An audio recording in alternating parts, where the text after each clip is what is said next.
Pledging event yields promises of funding. The United Nations Central Emergency Response Fund, or CERF, will receive over $370 million in donations for crises that may arise in 2021. Generous commitments from more than 50 member states exceed what was raised at last year's meeting. Established by the General Assembly in 2006, CERF functions to deliver timely and reliable humanitarian assistance when people are affected by natural disasters, disease outbreaks, food insecurity, gender-based violence, and armed conflicts. In 2020, the fund distributed more than $900 million, the most ever in a single year, to provide pandemic-related support to approximately 65 million individuals in 52 countries worldwide. The United Nations is a laureate of the Shining World Leadership Award for Humanitarianism and 2 Shining World Leadership for Lives-Saving Hero Awards. Our heartfelt appreciation, UN Central Emergency Response Fund, and noble donors for your caring hearts and life-saving actions. The planet is a happier and more peaceful place because you are instruments of the divine.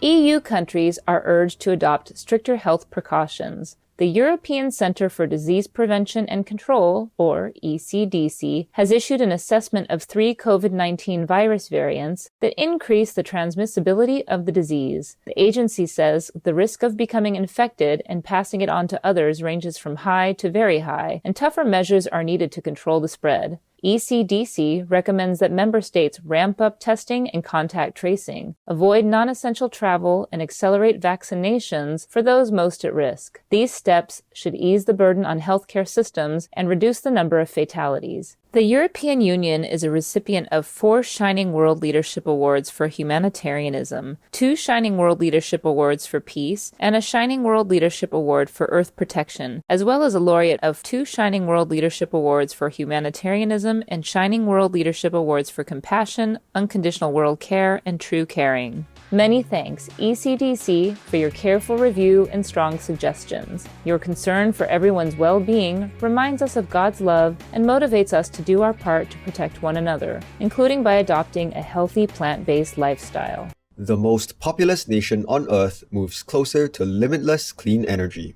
Scientists in China have been working on the Experimental Advanced Superconducting Tokamak, or EAST project, since 2006. Tokamaks are large, ring-shaped chambers that use magnetic fields to confine and stabilize extremely hot plasma so that nuclear fusion reactions can take place. The country's largest and most powerful reactor, the HL-2M tokamak, has been successfully powered up and holds promise of releasing tremendous amounts of energy from hydrogen without radioactive waste. The device has reached over 150 million degrees Celsius so far, and its performance results will influence the design of commercial fusion reactors in the future. We salute your outstanding achievement, Chinese physicists, in elevating divinity. May your work help usher in a brighter era of contentment and peace. Smoking dried cannabis leaves and buds may lead to cancer. With concern about increasing marijuana use in the United States, researchers at Dana-Farber Cancer Institute in Massachusetts and the Center for Disease Control and Prevention recently examined blood and urine samples from 245 volunteers. The study found that people who smoked marijuana had some of the same toxic chemicals in their bodies as smokers of tobacco, but at lower levels. Naphthalene is known to cause anemia, as well as liver and neurological damage. Acrylonitrile and acrylamide are chemicals used in the manufacture of plastics and are both probable human carcinogens. Our sincere gratitude, researchers, for pointing out the potential health risks of smoking marijuana. We pray that individuals looking to enhance their quality of life will learn to meditate and access the serene bliss that resides within themselves by the grace of the Providence.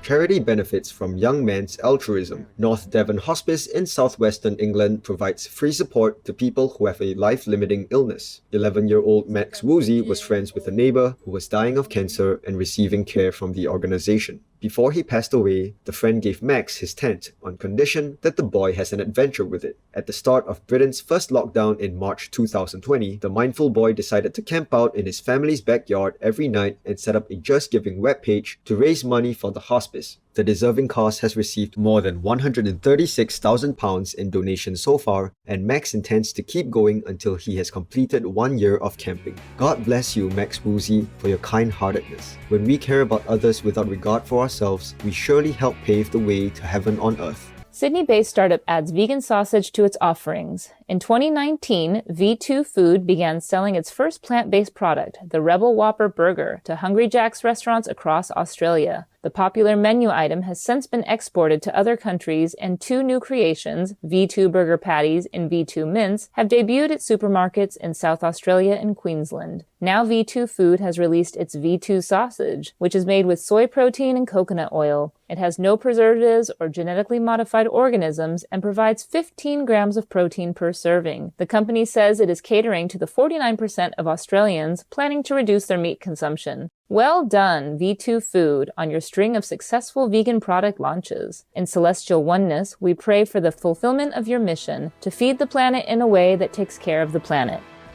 Wounded stray dog wins a forever home. Police in Mount Laurel, New Jersey, USA, received a call about a loose canine wandering around an industrial park. When a patrol car arrived, the officers found a baby pit bull with no identification and an injury on his forehead.